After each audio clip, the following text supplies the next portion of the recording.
Welcome to the R7 Christian Marketing Podcast, sponsored by Emma's Good. R7 is an innovative, God-inspiring process that explores personal and professional purpose. R7 analyzes 7 strategies to transform your vision and find direction in your organizational marketing. R7 establishes clarity and guidance for the gift we call life. This is my destiny. Welcome back to the Christian Marketing Podcast. Man, this is 2 weeks in a row with a heavy hitter on stage tonight. I have a guest, Brady Shearer from Pro Church Tools. Welcome to the podcast, brother. Hey, great to be here. Thanks for the invite. Yeah, man. So I have, when we agreed to do this interview, I have really just invested myself in you, in your business. And just looking at you on the peripheral, I'm super excited to talk to you about the state of the union with church and church marketing, and just hear from you and hear from your heart today. So tell the audience a little about yourself and about your organization. Sure thing. So I run a company called Pro Church Tools. I started that in my sophomore year of Bible college. I went to school to be a youth pastor, so I have my degree in theology and youth ministry. It was in Bible college where I started to think, hey, maybe I don't have the relational bandwidth to be a full-time pastor. It's just requiring a lot more of the people stuff that I didn't feel especially great at. But all I really wanted to do was work with churches. That's all I ever wanted to do. And so I got involved at this church plant, and they made me their media director in my sophomore year. So it was 20 hours a week, which was very cool, like an official position at a church. And they basically just put a camera in my hand and said, like, go and do digital things. And this was like 2010. So as I was learning all of those skills, then I'm going back into class and I'm seeing all my friends who are going to be youth pastors themselves. And it's pretty obvious at that point, like, hey, they're going to be the ones that are put in charge of starting a Facebook page at that time for their church. And so I figure if I can learn these things, maybe I can teach about them as well. And I was also really interested with like running an online business and the idea of like working and setting your own hours and that, type of digital nomadic lifestyle was very on trend at that point on the, discourse online. So that was kind of the beginning of the company, and we've been in business ever since. We've been profitable since, I guess, 3 months post launching the company. Wow. Today, we have a branch in the States. We have a branch here in Canada, team of about roughly 30, and we build software. We do agency work. We host certifications for creatives in church ministry. But the number one thing that we've done since the beginning is what started it all, just teaching what we're learning, publishing it online, earning attention and trust from that. And I know we're going to talk about marketing on this show, but that has really been, I think, the conduit for everything that we've done to this point. That's awesome. So you started the company in 2013. Is that right? Yeah, official like incorporation-ness was 2014. Sole proprietor in like 2012 for the first 2 years before we're like, oh, we need to hire some people. Let's make this official. Yeah. And so here we are, man. Like, congratulations. Like, everyone I talk to who's attempting to or doing, promoting the gospel of Jesus, man, I just want to celebrate you and empower you and thank you for stepping out there, man, because there's not many of us that are bold enough to go out there and just say, we're going to do this for Jesus and we're going to support those that want to proclaim the gospel. And so thanks for doing that, man. That's awesome. I will say it's a lot easier when you're 21. And to be fair, I was newly married. So I remember my wife coming home. She was working 2 jobs, insurance during the day and retail at night. And she would come home and I'd be like on the couch in my bathrobe with our cat. And I'm like, I installed a WordPress plugin today, sweetie. And she'd be like, okay, great. I'm going to my second job. But, like we had no money. We had nothing. And so when it's a lot easier to swing for the fences when you're not really afraid of striking out, if I can use, a baseball analogy. Yeah, I share the similar sort of story. I started the company too when we were single, and I had a dog named Champ, a little black Cocker Spaniel. And my wife was a perfusionist at Duke, so she was running the heart and lung machine during open heart surgery. And I'm like, okay, I'm going to follow the Lord's calling here and trying to get business and trying to figure out, where I, stand. And that was a real struggle. That was back in 2001. Most people know my story, but 2014, okay, to 2026, like the original way you started the company, what you thought was going to grow, how's it changed for you? Like what a lot of changes. Yeah. I mean, the scope that I had for it at the very beginning was very small, but the mission and the actual day-to-day work has remained pretty much the same. We always say it like this: we help churches navigate the biggest communication shift in 500 years. And that's always been what we've done. And how that has appeared has morphed and evolved as digital platforms and the internet has become even more pervasive in our lives. And now, of course, we have the advent of AI, and that in and of itself is introducing colossal changes. From a professional standpoint, at the beginning, I just wanted my wife to not have to work at these like soul-sucking jobs. I would see her come home from insurance and the people that she was seated next to in like the cubicles, and they're like decades older than her, and they're just like miserable. And it wasn't helping at the time. We were living in the most northern major metropolis on the continent of North America, in Edmonton, where if you've ever seen like that show like Ice Road Truckers, like that's like the reality there. It's just winter 6 months of the year. I live in Canada, about as far south in Canada as you can, here in Niagara on the lake.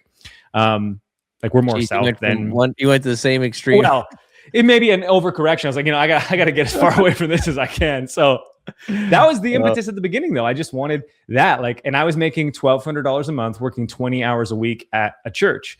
And so I thought, okay, if I could just replace that, that would be like amazing. And I'll never forget, the first time a church gave me money on the internet, and I called my mom and I was like, Mom, I told you this could happen. That's awesome. My son played hockey in Minnesota. It was in Alexandria, Minnesota, between Minneapolis, St. Paul, and Fargo, North Dakota. And so, man, that weather up there is crazy cold. Yeah, and we're more south than that, even in Canada. In our part, we have this little part of Canada that like juts down, and we all live there because it's beneath that parallel that you think of when you think of the line that separates our two countries. Yeah. Okay. So what you started out with, you're doing it now, some changes in between. The heart of it is definitely there. Just love to hear, I love this podcast because we're allowed to just, I set the parameters, right? Like you can just get a little intimate with those out there that are listening, that either have started their Christian organization or, or thinking about getting started. You have that, I don't know if it was an audible voice or just that vision from the Lord. Like, what keeps you going, Brady? I remember being in youth group. Growing up, I was a bit of an eccentric kid. I'm eccentric to this day, but I remember in 8th grade, I got like 2 of the awards at our school, and we don't have junior high in Canada. So elementary school is through 8th grade, and then high school is 9 to 12. So 8th grade is like, you're the oldest in the school, and the kindergartners are still there with you. And we have 2 years of kindergarten here called junior and senior. So you start school. My youngest daughter turns 4 this year, so she'll start junior kindergarten in September, 6 months from now. So I won in 8th grade the Athlete of the Year award and the highest, grade average award. And the reason I share that is because I remember not really fitting in with like either crowd. Like I wasn't really accepted as like a jock, and then I also wasn't like fitting in with like the nerds or like the intellectuals. I was always just kind of like doing my own thing. And the same was true in 9th grade and 10th grade. And then there was a girl in my extended French class in high school, and she was like, hey, like you should come to my church. And I grew up going to this really small Baptist church of about like 20 people. We didn't have any electronics. Like pastor spoke from a wooden pulpit just with his voice. We had 2 acoustic guitars. I should say we had 1 electronic, and that was the overhead projector where, Days of Elijah hits the bridge and you got to change sheets so that you can read the new lyrics that are coming on. And so church was always like this boring thing that you got brought to by your parents. My parents were both amazing followers of Jesus, and they modeled, I think, like the best expression of following Christ that I can imagine. And they were really eager for me to discover that for myself. And so they're like, yeah, go to the Pentecostal youth group. That's fine. And so I go to this youth retreat. And in all honesty, I went because I thought like this girl in extended French is cute. Like I'd like to spend more time with her. And there's like drums at this retreat, and people are like raising their hands, and there's all these kids my age. And I remember feeling the Holy Spirit for the first time, not really knowing that's what it was, and being like, something's going on here that is cool. And I just became like all in with church and with youth group. And I would like walk from high school down the country road just to get to church, because it was like, 1.5 miles from my high school, just so that we could set up for youth on Friday, because I was accepted there for who I was. and people like were excited to see me and I was excited to see them. And that's where I felt belonging. And from that belonging came this like desire to, man, when I grow up, I want to be a facilitator for this type of thing as well. Like I think the role and work of the local church is irreplaceable in culture and society. And so like I've always wanted to do that. And we haven't worked outside of the church in our company for more than a decade. But in the very early years, I remember like a couple of times a client would come along and they were maybe adjacent to church or outside of the church altogether, maybe nonprofit, even for profit. And I would say like, yes, I'll accept this contract because, hey, we got to earn some money. And I remember distinctly like losing my passion for that work as soon as I got into it, because it like wasn't the lane that I was meant to run in. And I'm so grateful that I found this intersection of like digital media and creativity and gospel work when I did, because I was really young. And I remember feeling like this is exactly like where I am meant to be. And as much as I was chasing after youth ministry or all these other different pursuits that I had, eventually I would kind of get to the end where I was like, it just doesn't feel quite right. And then I got into this place and it felt like perfect. And it has ever since. Wow. That's awesome, man. Thanks for sharing your story there and being intimate with that. That's really cool. I think about, my path, and we probably have similar peaks and valleys, and things that have gotten in the way or have helped us, and just, what do you think now? Let's just kind of shift our brains here in terms of marketing the church. And what do you think, from your point of view, what the biggest struggle is for the church right now? The biggest struggle for the church is probably, at least in my country, but I think this is happening more and more in the States and definitely in Western nations, is largely indifference. It's one thing for the church to be like really hated on or to be like really loved, but passion exists in both of those camps. When you have like a large group of culture, probably the largest group, that just considers the church irrelevant and largely doesn't care, that's a really difficult and challenging thing to change and transform. And so much of the work that we do stems from, hey, look at these amazing platforms that we have, digital media platforms. More than half of the entire world is on social media, and in the countries that you and I live in, it is 90% and beyond. When we're talking those that are 50 and under, 60 and under. And these platforms basically allow us to share the good news of Jesus for free to most people. And the distribution on these platforms is free. And if you want to pay, you can get even more distribution, which is truly remarkable and unprecedented in human history. Yeah. And we always say that, hey, the wisdom of Scripture is for all people, for all time. My entry point to church was like, hey, I got invited by a cute girl, and then I felt like I had belonging. So my entry point, despite coming from a Christian background that I thought was pretty lame growing up, was just people accepted me for who I was. And that's downstream of like the example that we see set by Jesus. And of course, I was accepted for who I was and then challenged to become more like Jesus. Right. But the point being there is that the wisdom of Scripture is for all people, for all time, which means even if culture is largely indifferent to the church right now, Scripture speaks to something, the inner longings of every human. And we have the platforms and the ability to share that in front of people. And that's when you can begin to turn indifference into interest, and then belonging, and then belief maybe at the end of that. Yeah, so let me just back up to make sure I understand what you're saying. So when we're talking about the biggest struggle of the church, I think what you're saying is that there's a giant audience that just doesn't care. Right? Yeah. They're indifferent. They don't have a passion either way, nor for nor against the church. And so the church's struggle then is to get messaging.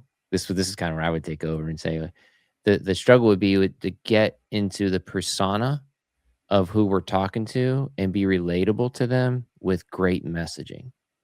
What do you think of that? Yeah. That's one of the things that we teach. We did a YouTube video recently. I think the title of it was like, why your church only attracts one type of person. And I watched that video. Yeah. Okay. Yeah. So in that YouTube video, we talk about like in most churches, there are 4 types of people in the church's orbit. And we give them these pithy names, which is useful for remembering them. One of them that I use is they're all based off real people in my life.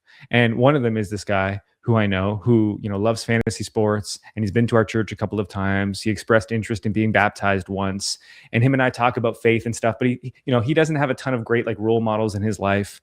And so when you start talking about that type of person and you think about them in your mind, and then you think about your messaging, okay, where would the wisdom of Scripture and the good news of Jesus overlap with the lived experiences of this specific person? Yeah.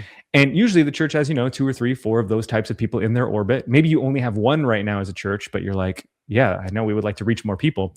The more that you can talk to those people directly, I think the more that you can move that indifference again closer towards like, okay, understanding. And if you can identify pain points in people's lives, that's when you can say, hey, here's the problem that you have. Here's the solution, in the way that the Bible talks about, like, it's the sick who need the healer. Yeah, that's really good. And we talk about now so that would be the struggle on the marketing side of this audience, you know. And if I ask these questions and you don't want to answer, that's cool too. But what's the struggle with working with executive leadership and pastor at churches? Well, I would say, traditionally, and by tradition, I mean me doing this for the last 15 years, at the beginning of this journey, it was just like convincing senior leaders that like the digital world was worth even an iota of their time. Mm-hmm. And I knew that that wasn't going to be like a challenge forever, because, the people that were 21 when I was first doing this are now in their mid 30s like myself. And they're no longer like, in junior roles in church. They're like executives themselves, and they're lead pastors themselves in some contexts. And so they're the ones that are allowed to make the decisions. I think that the biggest challenge comes down to what I would describe as like not a grand enough vision for what's possible. I think churches are understandably looking at their budgets, looking at their resources, looking at what's available to them, and they focus on like what is lacking, and they don't focus on what's possible. To make this personal to our own organization, like one of our codified values in the company is called calculated delusion. And the idea behind that is that if you want to do something that's grand and meaningful, you probably have to believe in a way that is not fully grounded in reality. And the great thing about being a follower of Jesus and having that belief is that you don't think it needs to be grounded in reality per se, because it can be, grounded in the Creator. Yeah. The other side of that is calculated delusion. So calculated in that you don't want to do something that's truly reckless, because I think we all can think of the person who will do something like has a big God dream, whatever it might be, but it's not grounded in any reality. Maybe it's not grounded in the Creator at all. Maybe it's grounded in self, but masquerading as grounded as a God dream in their mind. And it, is reckless and destructive. And that mindset, I think, creates a lot of different things. I've seen this in my own church. It's the first time I've been attending a large church. I grew up going to small churches. Churches in Canada are meaningfully smaller on average than churches in the States. And the church plant that I was on staff at first, we were like 70 people when we started. The church I'm at now is a couple thousand. And seeing like behind the scenes up close, what's been remarkable to me is how scrappy everyone is with resources. I always just assumed like, oh, the big churches, they have the big budgets, like they can just like throw money around. And I've actually seen like the opposite.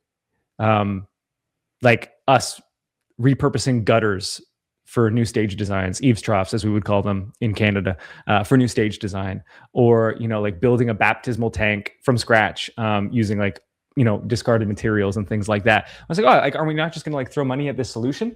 And I've realized that like that is another part of that same mentality. It's like, no, we can accomplish anything irrespective of the limited resources that we have. Just so much of behavior comes from your beliefs, right? We know that, the Bible speaks about out of the abundance of the heart, the mouth speaks, but what's also true is our actions. And so you change that, and it's crazy how much everything else changes too. I'm so glad you brought that up. I'm writing my third book. It's going to be released this year in June. And I've pushed all the chips in on this one, Brady. Like, this is me being as intimate and as open as possible in this book. It's a combination of my academic journey, but also my experience with working just with Christian organizations, not specific to church, but just Christian organizations and leaders and Christian athletes. And so the book title is Plan to Win: How to Manage Your Fear, Lust, Anger, Pride While Building Your Christian Organization. And so when I look at some of the issues, not specifically with the church, but just in general as leaders, we have these toxic motivators, and the toxic motivators are fear, lust, anger, and pride. And so when you're talking about the behavior, there's a theory out there called cognitive behavior theory, which is CBT. So how I think determines how I speak, determines how I feel. So when we have those thoughts that come in, that changes very quickly. If we're not aware or mindful of it, it changes quickly into a behavior. And I've isolated these 4 toxic motivators, fear, lust, anger, pride, as a driving toxic motivator that gets in the way. It gets in my way too. I tell people, like, this isn't me preaching from, like, I'm not, everybody deals with at least 2 of these toxic motivators every single day. And so we just have to, it's sort of like stress, like we don't get rid of stress or anxiety, we manage it. And so that's where these toxic motivators come from. So I kind of want to hear from you, as I test the theory of this book that's coming out. What do you think about that? I think that's really sharp. I think that if I'm taking inventory of my own personality Yeah. and my own identity, there are things about myself, and I see it in my firstborn, my oldest daughter. She turns 11 this month. These things that, like, when they're not harnessed, are incredibly destructive. Sometimes the language we use in our house is like, hey, like, you have destructive energy right now. It's so powerful, but when it's not channeled, it becomes destructive. Yeah. I remember my youth pastor, one of the most poignant things that he ever said to me was, he's like, I see you and you remind me of, like, a horse who's, like, never learned to, like, it could be a racehorse, but, like, has just never been, like, broken or whatever. Okay. Like, you're just crazy. Oh, yeah. And if, like, you could just channel that, you just outrun everyone. But right now it's erratic. And I think that is illustrative of what you're saying, whether it's fear, anger, pride, lust, some combination of the 4, that's not like that destructive energy. The other side of that is, like, incredible upside and potential. You see it in competition, right? Like, maybe athletes, that's, like, where you see it the most. You hear the stories about Michael Jordan or Kobe. Okay, they're the most competitive people of all time. They were also, like, awful to be around because their competitive nature outranked every single thing. Yeah. And that's what made them great on the court and maybe made them not so great everywhere else. Yeah. And as Christian leaders, like, so we have to manage those things. Yeah. And we should manage those things, because when they are under control, that's when you can channel that energy in the most productive way. Perhaps you're a leader and you don't care about family or personal health or, your kids or anything. I imagine that's not true, because we're all anchored to Jesus and we're accountable to that, number one. And that means we have to channel this energy so that it's productive in business, in our personal lives, in our relationships, family, friends, and then ultimately we can stand in front of God and be like, yes, I've done what I was asked to do. Yeah. Thank you. It's exciting that you can see that, and I think with anybody who's working with other leaders can see sometimes how that gets in the way, and I just look at, I remember when I first started the company back in 2001, and people are like, the original name was Marketing Ministries, and they're like, marketing ministries? Like, you can't market ministries. Like, that's how do you market the gospel? Like, well, okay, here's how we do it, and so getting all that sort of hate, we since changed the name to M is Good back in 2013 because we moved to more of a digital platform. And vertical. But when we look at the low hanging fruit of what's out there, and there are people in the geography of the church or the ministry, whatever you're running, the digital landscape is awesome right now, and being able to target and pixel tracking, and, like, so I look at, doing something new within the Christian organization. Sometimes that's hesitant because of the toxic motivators. And, and I think and you probably could say that's true of any leader that's, looking at something new, but the digital marketing side of things isn't really new anymore, right? It's kind of the way to do everything. In fact, I really saw that as we do a lot of media buying. I saw that almost every TV station in the country turned their broadcast department into a digital department because they want to capture that digital space. But in terms of low hanging fruit, back to you, in terms of what the church is doing, what do you see that is really easy to implement where, the church can gain new visits, new members? Yeah, in terms of like reaching outside the four walls. Yeah.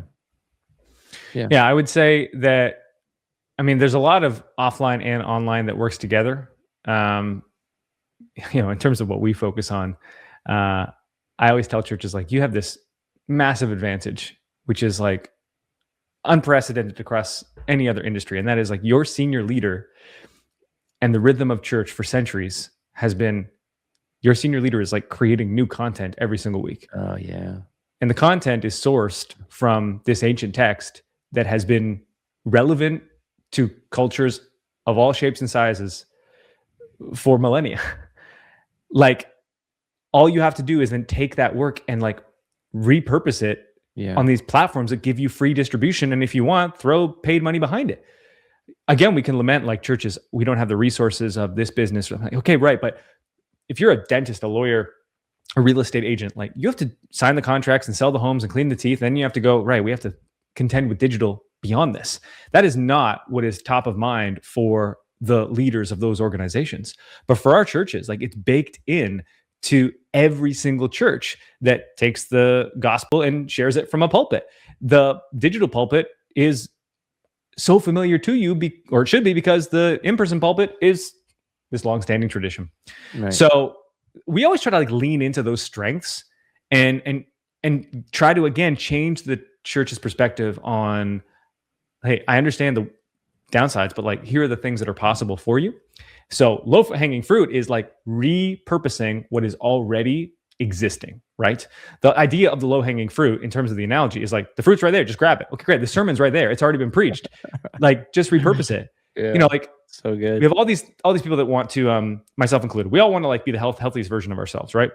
Live the longest we can and be in the best health we can while we're alive. And there's a lot that goes into that. You got to buy the groceries, plan the meals, cook the food, clean the dishes. Like, imagine if you had a chef, though, living in your house, and he or she does the shopping, meal planning, cooking, all the cleanup. All you have to do is eat the food. Would that be easier?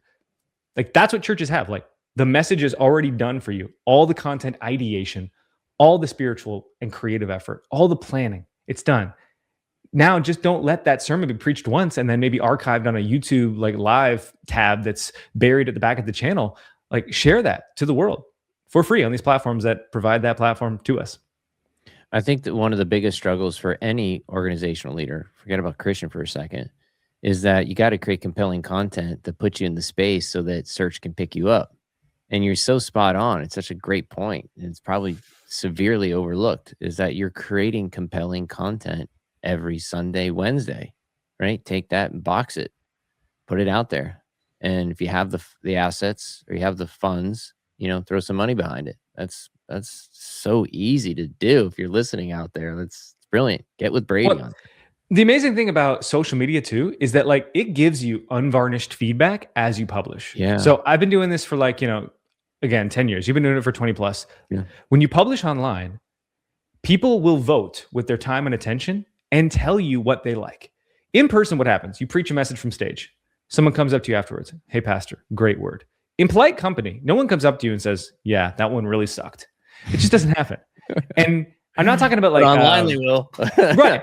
And even outside of negative comments, which are a given and, are just a byproduct of being active online, you can look at your analytics and see like, okay, when we talked about this, people seemed to be really interested by it.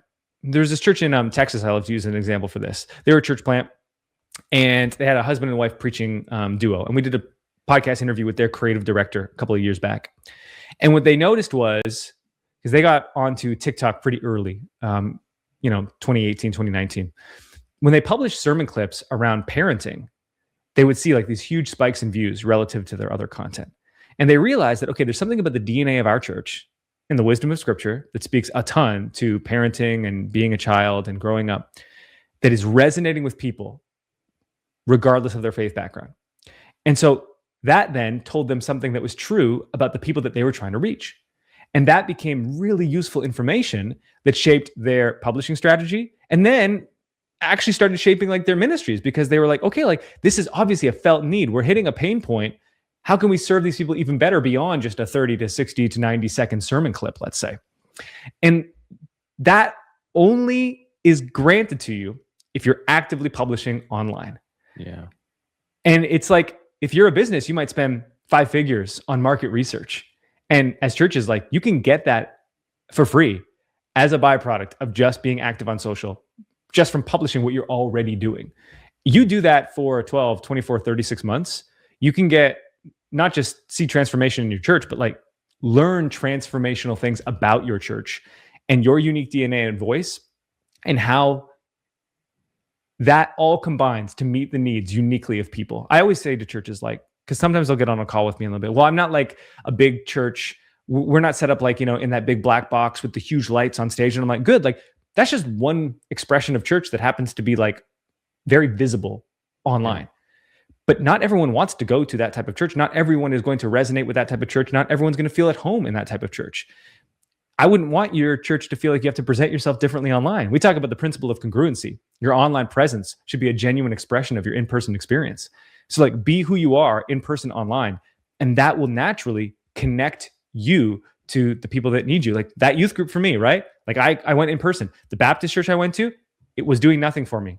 It was doing a lot for like the other people in the pews, but not for me as, a 12-year-old that just wanted to go home and watch football. I go to the youth group, and suddenly their DNA and who they were was presenting the gospel to me in ways that I finally understood. And so I wouldn't have wanted either of those ministries, the youth group or the Baptist church, to be different. Be the best version of you, of course. That's true for every one of us, but be who you are. Yeah. What do you think you guys do well? My company or the youth group that I went to? What do you do well? And I think like my biggest skill is taking ideas that feel inaccessible to people and making them simple. I think like any great teacher is able to do that. And that's what I aspire to, where you can take something that people are like, it felt complex, it felt confusing. And then you showed me a way to do it. And then I was able to do it. That also really makes me happy when we do that for people. Yeah, man. It's like you met their expectation, or you provide clarity and direction, which I love that. In terms of finding that idea and then putting it through, like, you guys do really well with messaging, with the website? I know you do a lot of things. So the social media, like, you follow it all the way through, right? Yeah. I mean, we have a bunch of different like services, software for church websites, agency, like do it for you model for social media. We have a certification program where a person can go through kind of a year-long 9-module series where they learn all the creative skills for ministry and get a certification at the end. We've had, about 500 churches go through that. I would say that we've learned all these things though by publishing content. Hell, I have an idea. We did something with the church and it worked. I think other churches would like find this valuable. And then you post it and like 100 churches go, oh, that really makes sense. Or like 2 churches go, that makes sense. And the other 98 go, I don't know if that's for me. And you just do that long enough where you start to realize and you start to learn like, okay, here's how we can serve people and equip people. Here's what they're interested in. Here's what they're not. Here's what I'm interested in. And I think it's really important for them to hear, but they don't want to hear it. Okay, I can't always talk about that, but I'll try to sprinkle it in here and there. Yeah.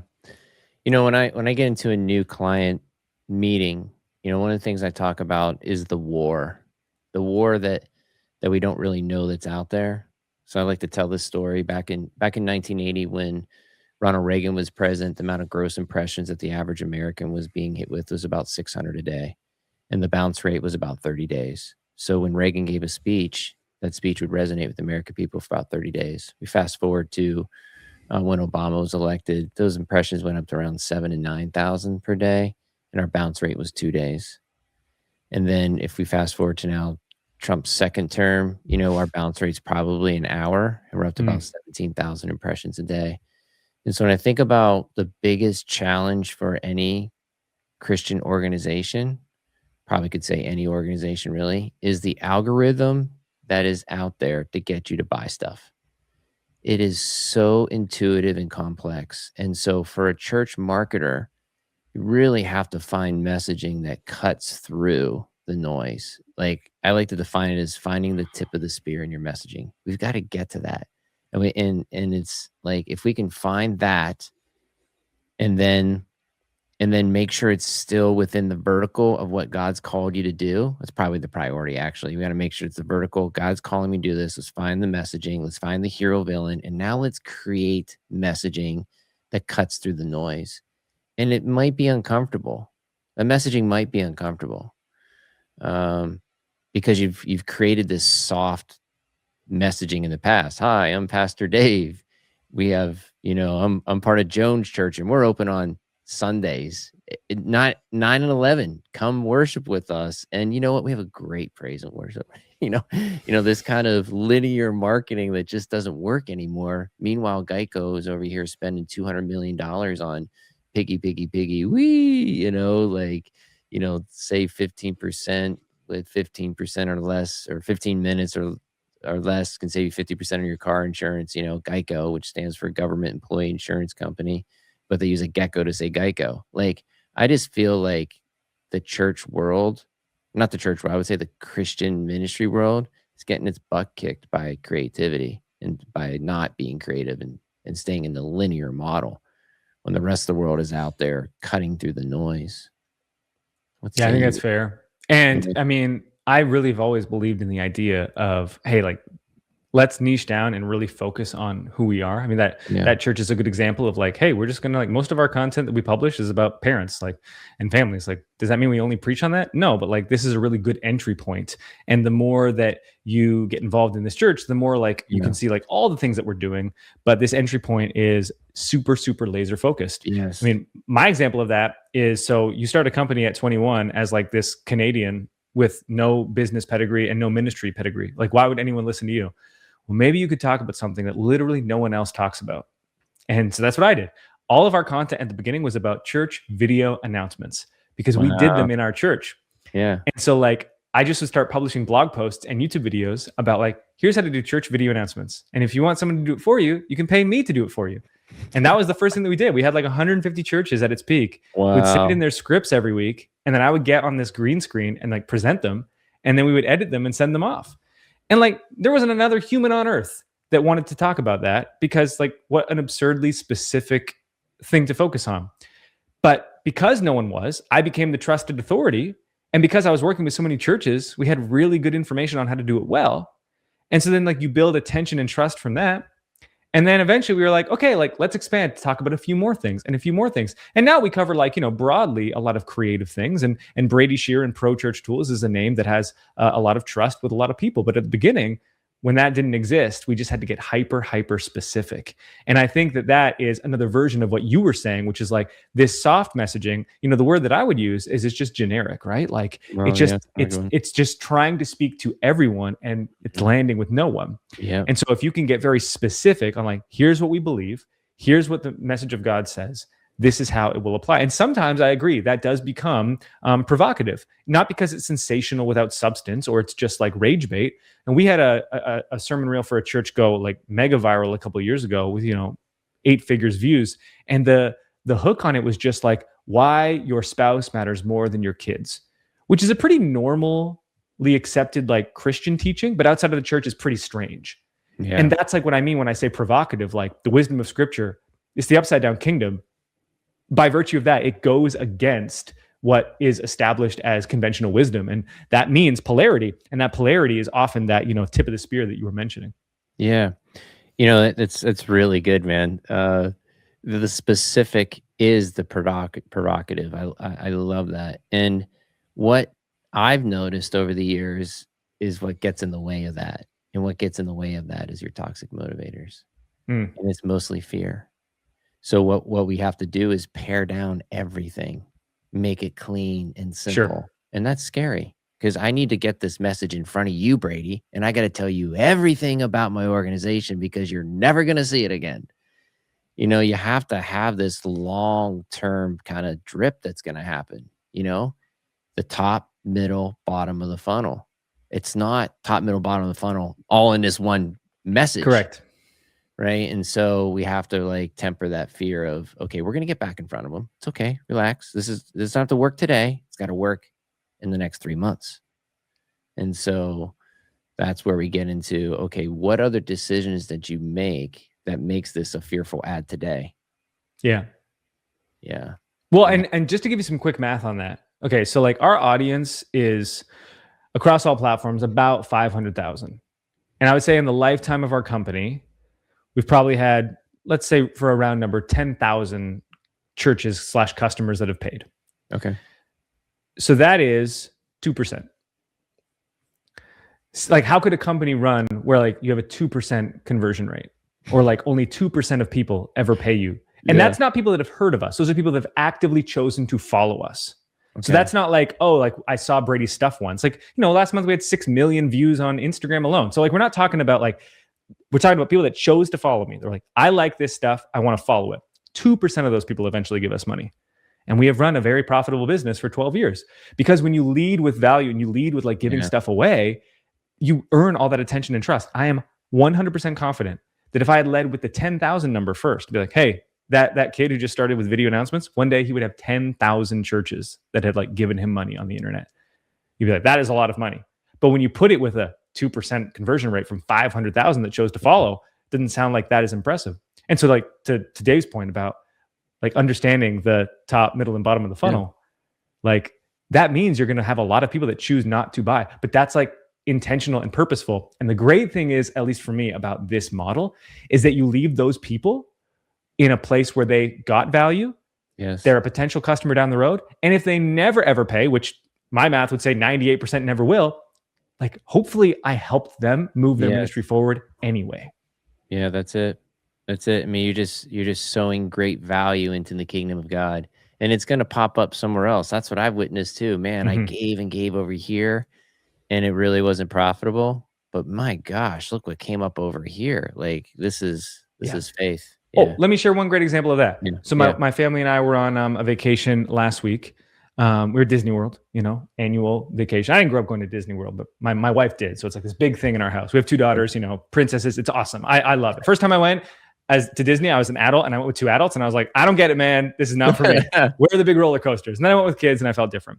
So I get a text like late at night, middle of the night, and it was from this person who I had been connected to at Life Church, Craig Rochelle's church, from like 5 years ago. I hadn't heard from them in a long time. They text me in the middle of the night. Why? Because they were in South Africa, and they send me a picture, and they're in this like giant convention center, and they're like, hey man, the person on stage right now is talking about like you and like all the stuff that you do for churches, and like everyone is like talking about, oh yeah, I followed his stuff. Like, and I was like, that's amazing. Like on the other side of the world right now, there's like a room where people are talking about the work that I've done that has positively impacted them enough that they want to share that with others so that they could be positively impacted by that. That's one story. And for every one of us that's doing ministry, it's 1 in 1,000 that we'll ever hear. You'll get to the other side of this life, and then we'll get to hear all of the stories of how like the work that we did that we thought was sowed in silence was making a difference in people's lives. Yeah. But yeah, sometimes they show up as customers, but like, 99.9% of the time they don't. And that impact is still there.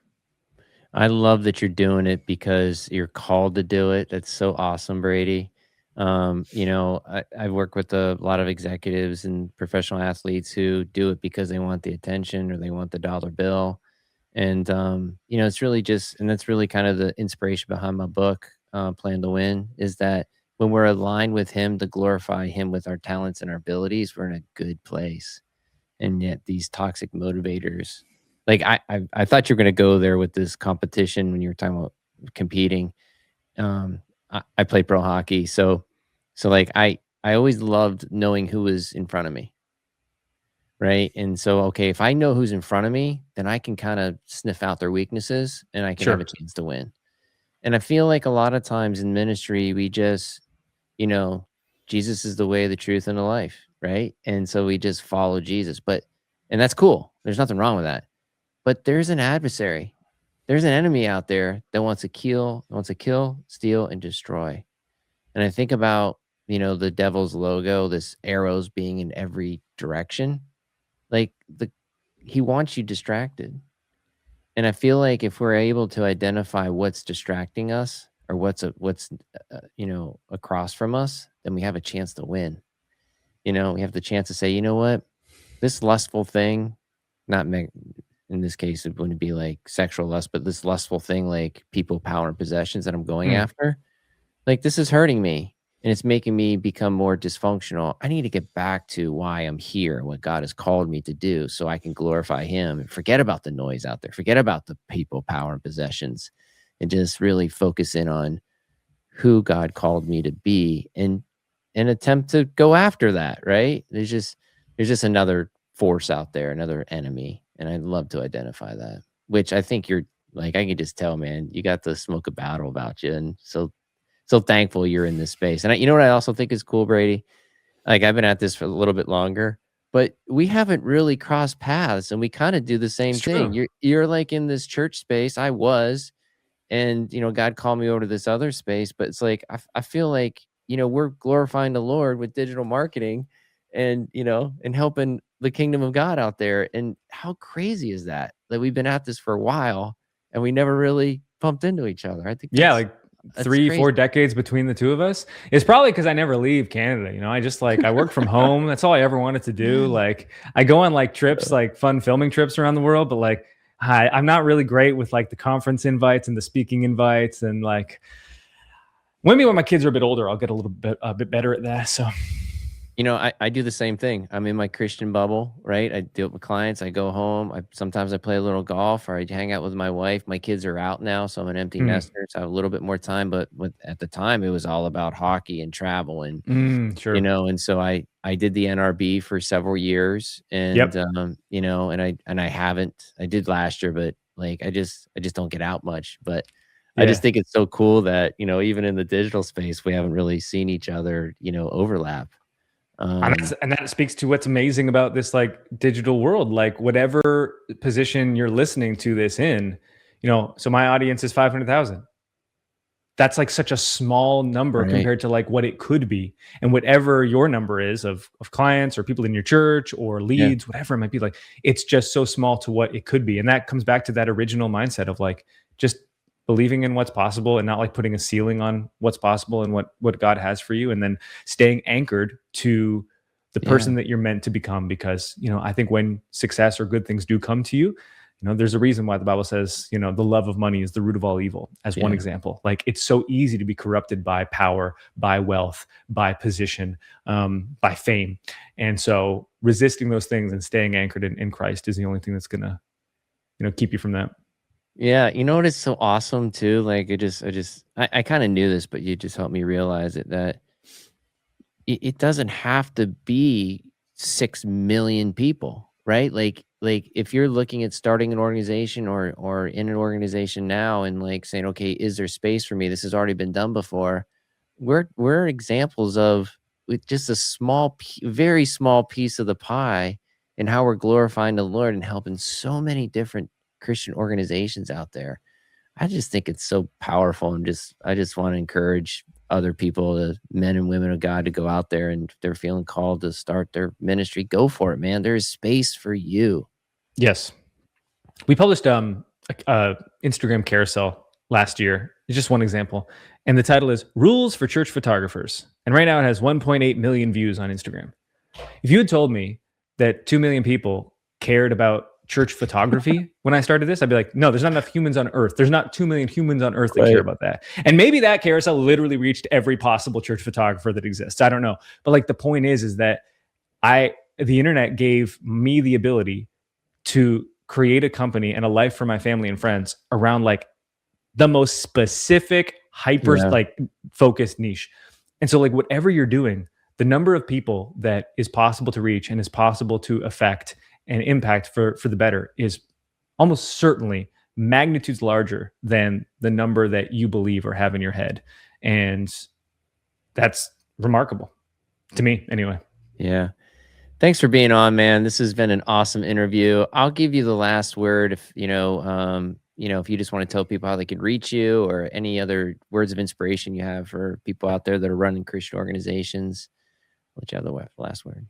Yeah, I have a statement written on my chalkboard wall that I'm pointing at right now. Okay. If you were watching, and it says, it's not my statement, but it's one of my favorites. It's most people overestimate what they can do in 1 year and underestimate what they can do in 10. If you can just change your time horizon, it's crazy how compounding works, not just like with your investment portfolio, but how compounding works with good habits and good action.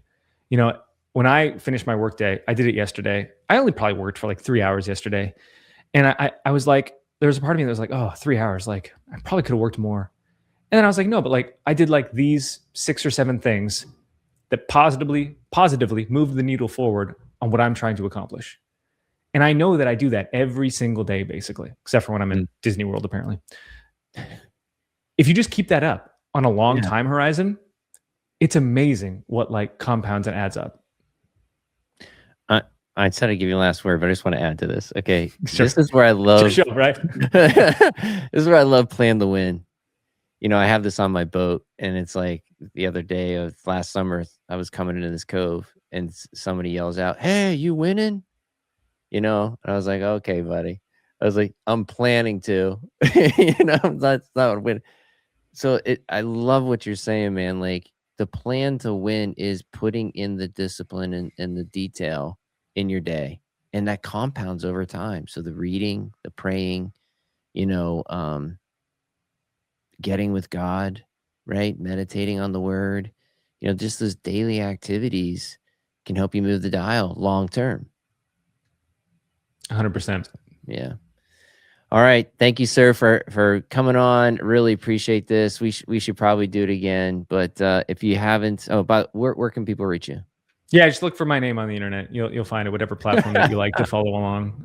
YouTube, Instagram, Facebook, Twitter, Threads, whatever you like. Podcasts. We've been podcasting since 2014. We're coming up on 1,000 episodes. Who would have thought? 1,000 episodes talking about church media. You'd think you'd run out of topics, but evidently not. All right, Brady Shearer with Pro Church Tools, man. Thanks for having on. Thanks for coming on the Thank podcast. Appreciate you. Join us again next week as we continue to uncover the secrets to success with faith-based testimonies and the power of R7. Remember, destiny awaits, but time does not.